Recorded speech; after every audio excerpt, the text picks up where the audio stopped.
Hello, good afternoon. We are on week 6, a few days behind, but we are here at week 6, and so I wanted to just give us a small practice that really takes us back to the very beginning. If you remember when I asked the questions, what do you need to know in the stillness, and what is the Lord asking you to know in the stillness? And just this way of learning to know our own hearts from the Lord's perspective, but also learning to see and know the Lord's heart, and just to know from His perspective as well. So in this week, I want us to go back into what does it look like to trust in the Lord's presence and to wait patiently for Him.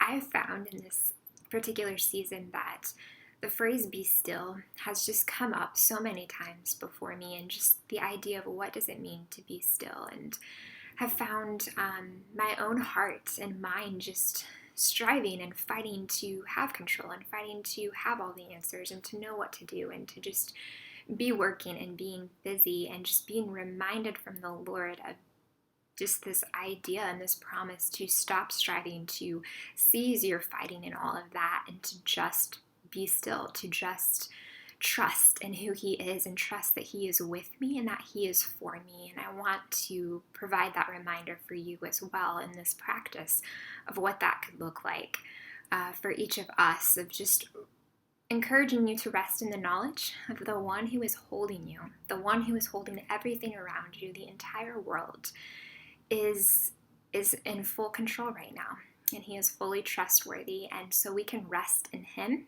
and we can rest in His presence, and we can just rest in life because of that knowledge and that sweet peace that we have. And I just feel like the Lord wants to remind us of that in this season, and maybe it's a reminder that you need in your life, particularly right now.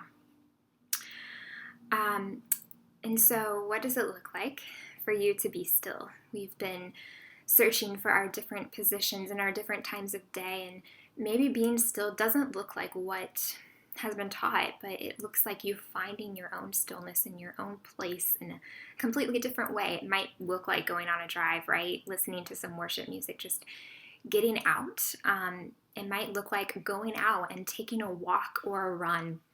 For a lot of people, that is a great way to put yourself in a position of just being in the Lord, of just getting away, getting out, and that is your way of being with the Lord and hearing from Him in just a really great quiet place.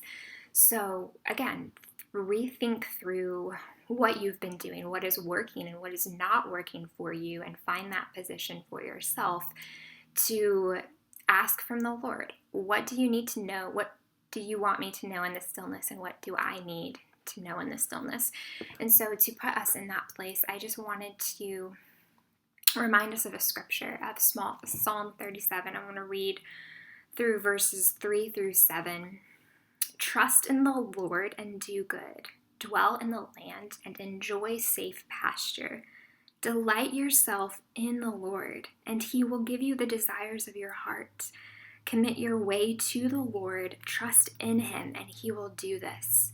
He will make your righteousness shine like the dawn, the justice of your cause like the noonday sun. Be still before the Lord and wait patiently for Him. Do not fret when men succeed in their ways, when they carry out their wicked schemes. I just encourage you to read again through these verses in Psalm 37, and really encourage you to settle in that verse 7. Be still and wait patiently before the Lord. What is going through your mind? What are your worries and your fears, your distresses, your disappointments right now, your losses? What are those anxious thoughts that are stirring around in your mind?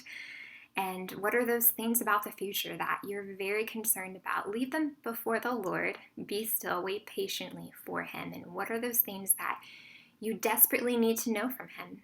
And so how are you seeking the Lord, and what does that look like? And what does it look like for you to sit and wait patiently for Him to answer you in that? So I just encourage you to lean into that and to lean into the presence of God through this next week. week 7, we're going to take a break. And so I'm encouraging you for week 7 to just really go back to the different practices that we've been talking about week in and week out. Like, what exactly is a practice that you have been interested in doing again? If it's taking some time to practice grieving, if it's taking some time to practice stillness again, if it's taking time to just really bask in the Lord of just sitting in gratefulness, of just really asking yourself to think of gratefulness, asking God to show you how to be grateful. So you're more than welcome to actually go back to all of these videos if you've saved your emails. Don't know if you guys do that.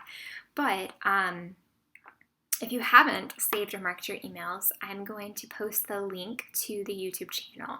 I'm also doing this in case there are people who have joined in the middle, who have subscribed to these emails and are like, what is going on? You can start from the beginning and either get a refresher or start completely from the beginning because you're just now joining in on these emails and in the practice of solitude. And I want to encourage you to go to this channel, and you can go to the playlist of solitude that I'll post in this email, and you can start with week 1 and just relearn, go back to repracticing what you've already learned, or just kind of getting a refresher on some of the tools or just some of the teachings that have been in there. And then we will come back for week 8, and we will just continue to trek forward in this practice of solitude, leaning into the presence of the Lord and just really leaning into listening from his heart.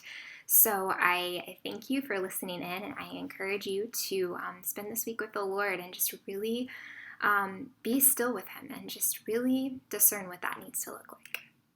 All right, see you guys later.